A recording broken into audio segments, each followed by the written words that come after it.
అరిసెలతో పెసరపప్పు వేసి నెయ్యి వేసి కలుపుకుందాం. నిప్పట్లు పప్పు చేస్తున్నాను. ముందుగల్లా పెసరపప్పు బాండెట్లో పోసుకొని వేంపుకుంటున్నాను. దోరగా వేంపుకొని కడుక్కొని పొయ్యి మీద పెట్టుకోవాలి.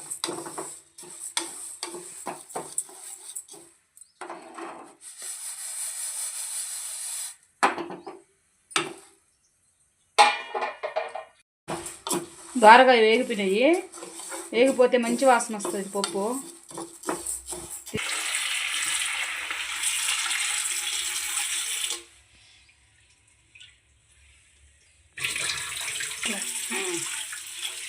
పప్పు శుభ్రంగా కడుక్కుందామండి.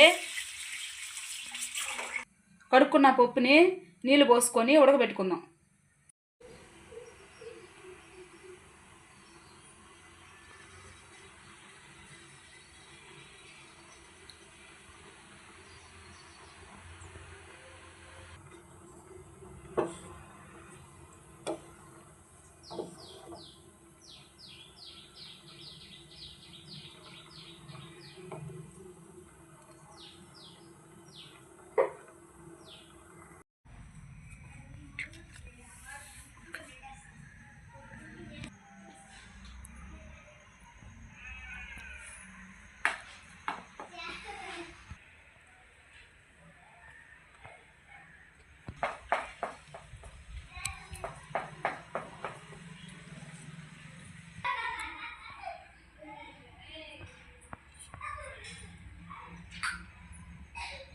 పెసరపప్పు ఉడకబెట్టుకున్నాం కదా, ఈ విధంగా మెత్తగా ఉడికిపోవాలి.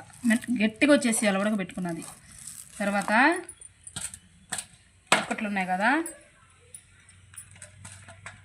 చిన్నగా తుంచేసేసుకోవాలి.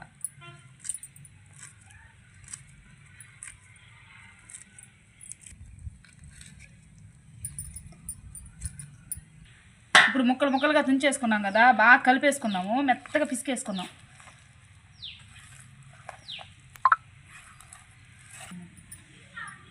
నెయ్యి వేసుకున్నాము. కొంచెం నెయ్యి వేసుకొని కలుపుకుందాం.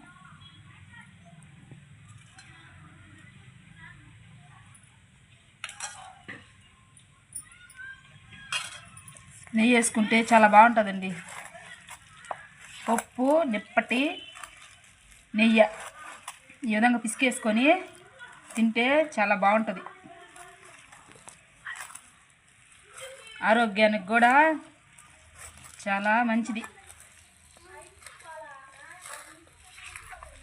పిల్లలైతే చాలా ఇష్టంగా తింటారు ఇది చేసి పెడితే.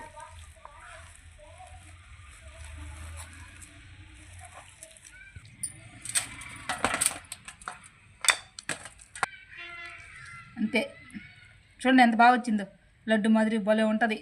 తిని చూడండి, సూపర్గా ఉంటుంది.